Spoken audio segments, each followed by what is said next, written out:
I'd like to next introduce our friend Sonya, who is going to be talking a little bit about Unity particle effects, including what they are and how you might be able to make some more zazzy and personality-driven Unity particle effects of your own.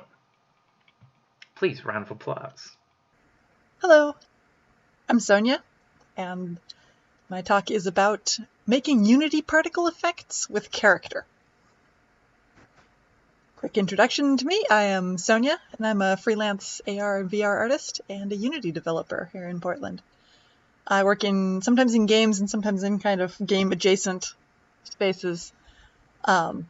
Everything from like VR headset experiences to lighter stuff like AR apps. Started off in 3D art and sort of edged my way into also doing development.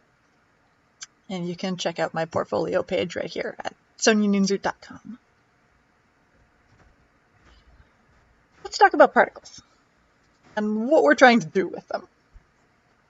So at its most basic, a particle system is a point that is emitting flat planes that are particles in some pattern that we're going to define.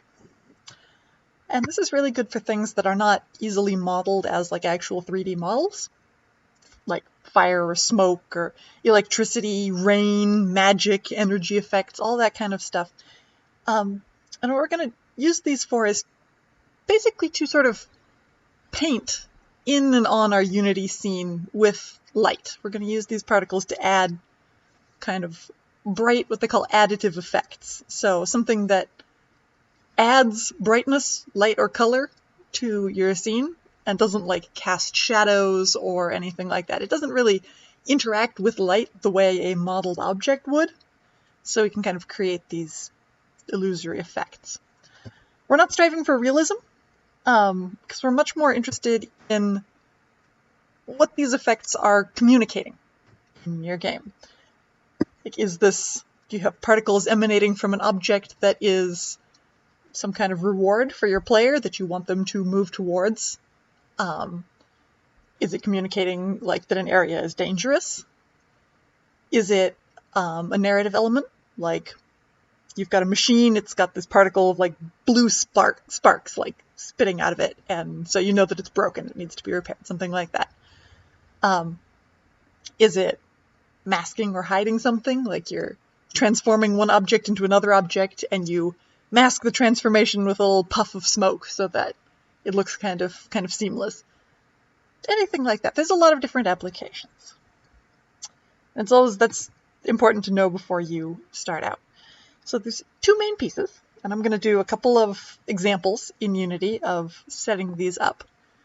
Two main pieces to any particle effect that we're going to put together. One is just a grayscale image. Square image, and we're going to create that. I'm going to use the GIMP image editor. If you have a different favorite image editor, that's fine. These are pretty simple. And these are going to be the actual texture that is applied to each particle. And the particles may be sort of layered over each other or moving independently or anything like that. But these effects, the dark part of the image will be completely transparent because these are additive, so they only add.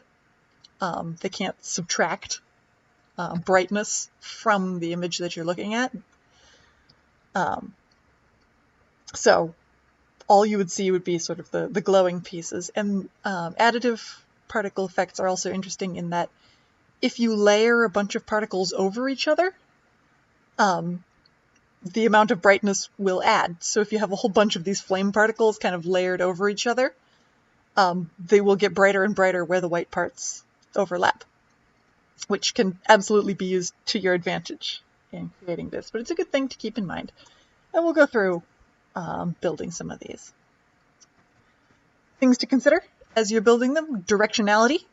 You can communicate that. Obviously, these will be moving as particles, but you can also communicate that in the image, like this rain one over here, where the particles are sort of blurred out, or the more like radial kind of blur effect that's here. Whether your effect is something natural like smoke or fire would be, or a more organic or more like geometric shape, something that's just sort of an added effect. This might be relevant for like if you're using this for UI, which is absolutely a thing that particle systems get used for, to add a little flair and pizzazz to a UI. Whether you want this to be a very dense, very like bright, intense effect or something a little more sparse and subtle. Whether you want your image to be blurry so that a whole bunch of layered particles would kind of blend together as you're looking at them, or have them each, defined individually. Those are all considerations that we'll talk about in the example image. And the second part is movement. You've got what it looks like with your texture, and you've got how it moves. So is this something with a static center point, like there's an effect radiating off of a particular object that's always in the center? Is this a very like chaotic effect, like lightning that's kind of going all over the place? It's sort of unpredictable. Is this a space, something that's filling up a space, like a rain effect might fill up an entire like area? Or is it just one specific spot, like something on a UI or something like that? And is it going to be consistent, or is the movement that these particles are going to take changing? So with that in mind, I'm going to go ahead and just jump in and show you a couple of different setups in Unity. So the effect that I'm going to put together when it's done will look like this. This is kind of a magical glow to indicate maybe that this object in the center here is some kind of treasure, reward for your player, that it has some kind of power to it, whatever the narrative thing is. But this effect is centered on a point, on an object, and is radiating outward from that object in a sort of non-chaotic but kind of organic light effect. So this is actually two different particle systems. I'm going to demonstrate them both. One for these rays and one for the smaller sparkle effect that's coming up from the center. So I'm going to skip over the whole creation of the actual image because I figure that's going to vary by what paint program you like to use. But I'm going to put together something kind of like this. Got this sort of radial pattern, and I did just blur with a smudge tool to give it that kind of organic, a little bit random, sort of natural feeling to it. So we're going to go ahead and import that new image that we just made.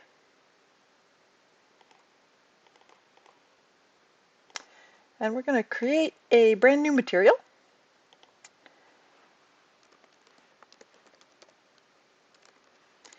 And for the shader on this material, we're going to go to Mobile, Particles, Additive, because this is going to be our particle material. We're going to go ahead and assign that texture in there. And then we're going to create a brand new empty. And we're going to add a particle system to it.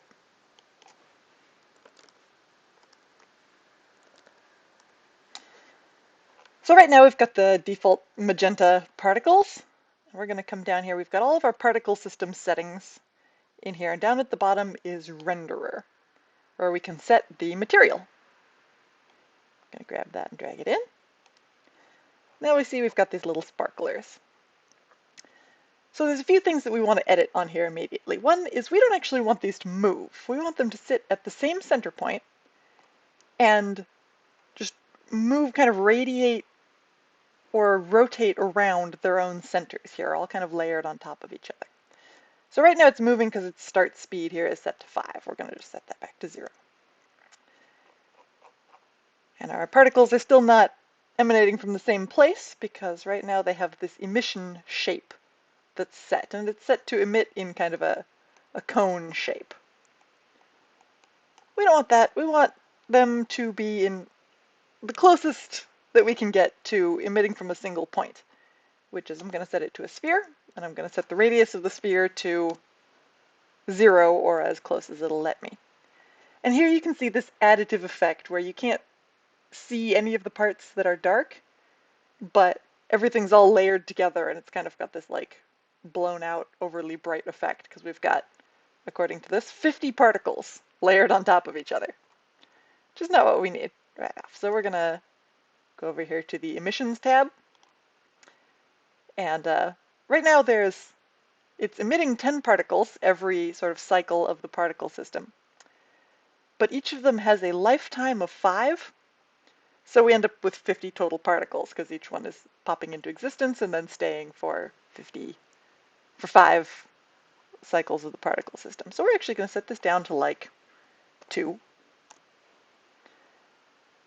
And then we want these to be a little different. Right now they're all set up in the exact same orientation. So instead of doing that, I'm going to change their start rotation. And in fact, I'm going to set it up to be random between 2 constants. I'm using that little drop down there. And the constants are going to be 0 and 360. So these could appear now in any rotation, all the way around in the circle. Although it's not quite any rotation, because if you'll notice right now, this is in billboard mode, which means that no matter where we look, the particles are always going to face the camera, which is useful. That's actually what we're going to want for this. We're going to want those particles to look the same from kind of any angle. But we do have options on that. If we scroll down to the renderer again, we could choose something like horizontal and vertical billboard are useful ones, depending on what kind of effect you want. Basically sort of constrains where they are in space to a plane. So you see this one as an owl is kind of flat in space. So those are there as an option, but we want this to be billboard and be facing us. So right now you can see that these particles are sort of snapping in and out of existence at the beginning and the end of their lifespan, and that's not exactly what we want. So we're going to have them fade in and out. And to do that, we're going to change the color over lifetime. Enable that, and we're going to go edit this gradient. Gradient's got control points on the bottom and control points on the top. And the bottom ones you can select here and there and choose what color you actually want. So I'm going to give it this sort of golden, amber kind of soft color here at the beginning. I'm going to select the one over here and actually give it a fairly similar color at the end. I want it to stay about the same. But the ones up top control the transparency. So I want it to start off at 0 transparency. Then I'm going to click up here to add a new control point and bring it up to full. Click here for another one, leave it at full. Click here for the third one, bring it down to 0 again. So you'll see now it's fading in gradually and fading out.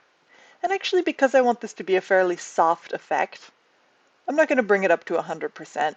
I'm going to leave it partially transparent kind of all the way through.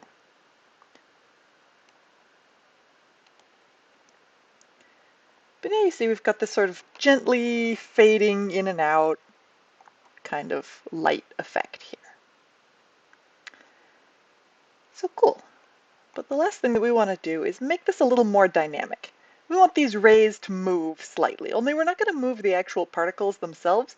We're just going to have them sort of rotate around their center point. So we're going to come over here and enable rotation over lifetime, which sets it spinning. So we actually want to randomize this just a bit. I'm going to say random between 2 constants, but we're going to make these a fairly small difference. We'll say maybe this is somewhere between 15 and minus 15. So they could be turning either direction.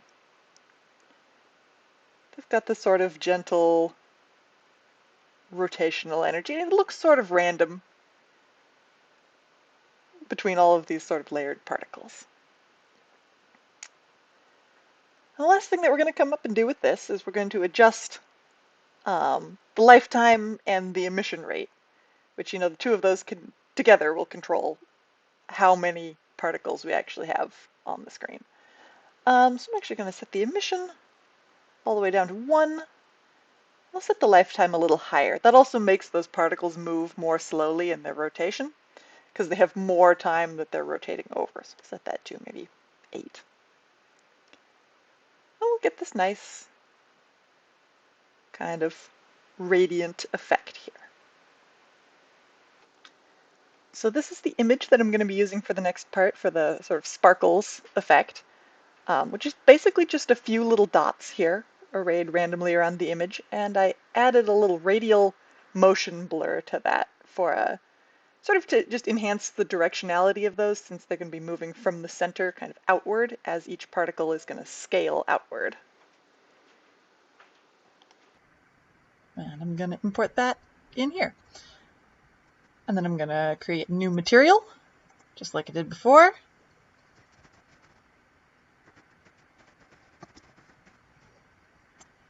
And I'm going to make that mobile particles additive. Toss that in there. And then I'm going to make a brand new empty. Put a particle system on it. And I'm going to do the same thing that I did before. Come down to the renderer, set that new material that we made, set the start speed to be 0, and the emission shape that it's coming from is going to be a sphere that's really small.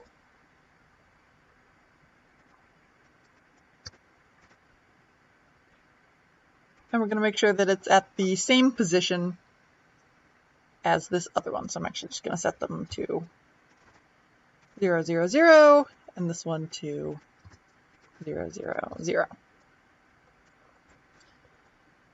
And we're going to make this one a little bit bigger, set the start size to 3 also. And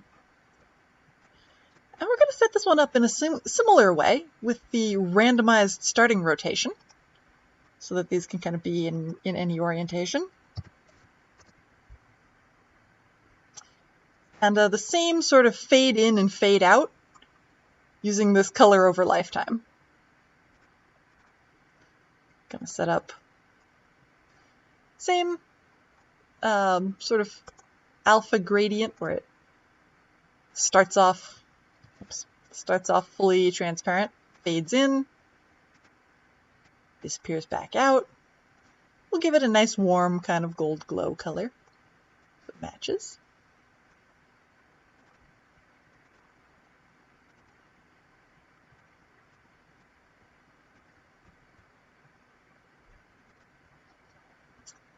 But instead of radiating this one, I will also set the number of particles down a little bit. Let's say that's maybe 4. We're going to change the size over lifetime. So these have a static center, and they're just going to grow from the inside out. And in size over lifetime, you can kind of choose a curve of how do you want them to grow. Like this one's got a straight line. It's going to steadily grow larger from the center. So each of those particles is going to steadily just flare outward. You can set your own just by clicking on this and sort of dragging these handles around. So I could make it do all kinds of crazy stuff where it goes in and out like this. It's worth experimenting with. But I'm going to stick with the straight line. Just have them flare out and fade as they're flaring out. I'm actually going to set their lifetime to be shorter so that they're moving a little faster. I'm going to set that all the way down to 1. And because lifetime and the number of particles being emitted over here in rate over time, they kind of depend on each other. Those two together determine how many particles are present at any given time. I'm going to up this to maybe 8. So now I've got my 2 particle effects, and if you want to be able to view them at the same time, normally you kind of select one or the other and it sort of plays. But if you take one object and set it to be the child of the other, then you can select one and they will both play at the same time. So there you have your nice glowing particle effect. You can give it an object to be radiating from. You know, whatever that happens to be. I'll toss a cube in there, set it to be a little smaller.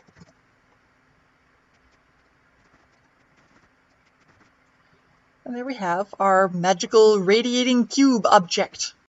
So for the last little bit here, I'm just going to show you guys some side-by-side images of particle effects and the black and white images that were used to create them, just to give you guys some idea of like how things look in the image editor versus how they look in effect form. So here's a ripple effect where we've got these little circle particles. They're being emitted from a box shape that's sort of wide and flat, and each one is just growing slightly over a very short particle lifespan. Here we have a static effect where we've got a bunch of just flower images and some sort of grass background to it that appears and then fades out after a little while. There's no movement at all. Here we've got kind of a hypnotic magical spiral, which is not only going outward from the center, going out from the static point, but also each ring is rotating as it moves, and I actually added a little bit of texture so that it wasn't just a smooth circle, because otherwise you wouldn't be able to tell that each ring was actually moving independently. So here we have a basic fire effect that's flickering by actually changing its y-axis scale like this over time, up and down.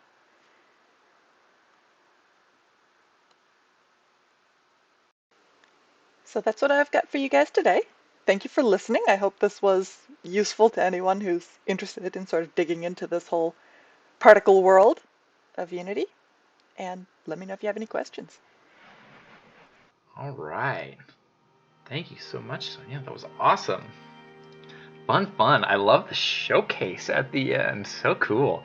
Yeah, and I mean, honestly, like as I kind of suggested in the chat, I challenge everybody to try something like this out for their next jam game, where we have another jam coming up in March, and it's going to be a tabletop jam. But why not effects? Huh? Why not? They're so cool. That was great too. Thank you so much, Sonya. It was really nice to be able to see.